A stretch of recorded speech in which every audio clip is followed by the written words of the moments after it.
Bismillahirrahmanirrahim. Assalamualaikum warahmatullahi wabarakatuh. Perkenalkan, nama saya Fitma Wulandari dengan NIM 2020310207. Baik, pada video kali ini saya akan menjelaskan tentang teks eksposisi.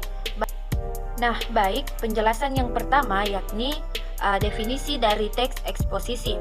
Teks eksposisi merupakan teks non-fiksi yang memuat dan menjelaskan suatu informasi atau pengetahuan berdasarkan fakta yang sebenarnya.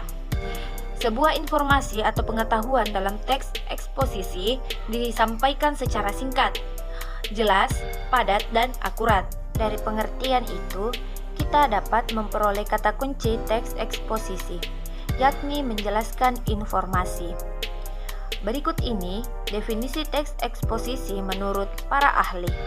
Yang pertama, menurut Gioris Keraf, teks eksposisi merupakan suatu wacana yang menguraikan objek tertentu untuk memperluaskan pengetahuan atau pandangan seseorang seorang pembaca.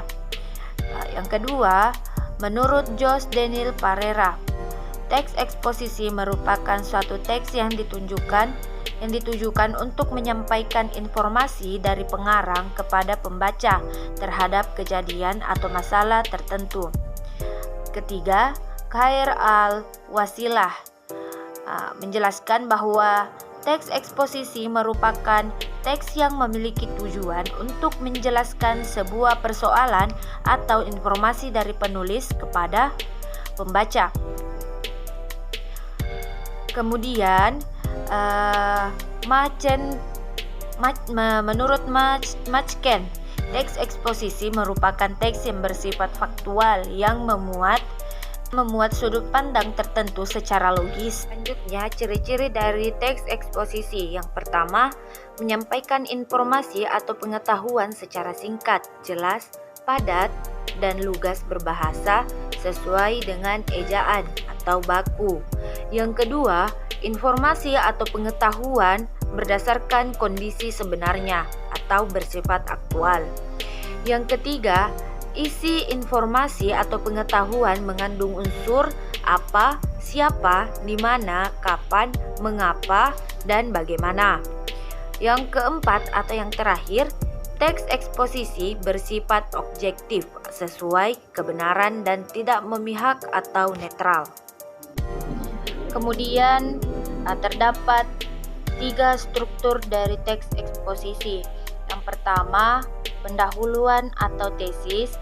Yang kedua, penjelasan atau argumentasi. Yang ketiga, penegasan ulang atau simpulan. Kemudian terdapat beberapa pola dari teks eksposisi. Yang pertama, pola deduktif, pola induktif, pola perbandingan, dan pola ilustrasi. Nah, kemudian materi yang terakhir yaitu contoh dari teks eksposisi dan berdasarkan dengan strukturnya. Yang pertama, pendahuluan atau tesis. Ekonomi rakyat merupakan kegiatan ekonomi yang dilakukan oleh rakyat banyak. Dalam kegiatan pertanian, kegiatan ekonomi rakyat ini dimaksudkan seperti kegiatan ekonomi peternak, petani, atau nelayan kecil. Kegiatannya bukan merupakan perkebunan atau peternakan yang besar. Nah, yang kedua yaitu penjelasan atau argumentasi. Sebenarnya, ekonomi rakyat bisa dilihat dari perspektif lain. Hal ini didasari oleh jargon. Ekonomi dari rakyat, oleh rakyat, untuk rakyat. Kalau dalam ungkapan tersebut, maka setiap kegiatan perekonomian tersebut terhubung dengan sumber daya ekonomi yang diberikan rakyat. Itu artinya, semua proses dari produksi hingga komunikasi yang dilakukan dan ditetapkan oleh rakyat. Penegasan ulang bisa dikatakan bahwa ekonomi rakyat tidak ada pembatasan terkait jenis produk, sifat usahanya, besaran usaha, dan modal. Ekonomi tidak memiliki sifat eksklusif tetapi terbuka agar bisa berkembang, maka norma dan transaksinya ditetapkan berdasarkan perkembangan sosial masyarakat dalam hal ekonomi. Baik, itulah materi yang sempat saya sampaikan pada video kali ini. Saya akhiri dengan ucapan billahi fisabilil haq, fastabiqul khairat. Wassalamualaikum warahmatullahi wabarakatuh.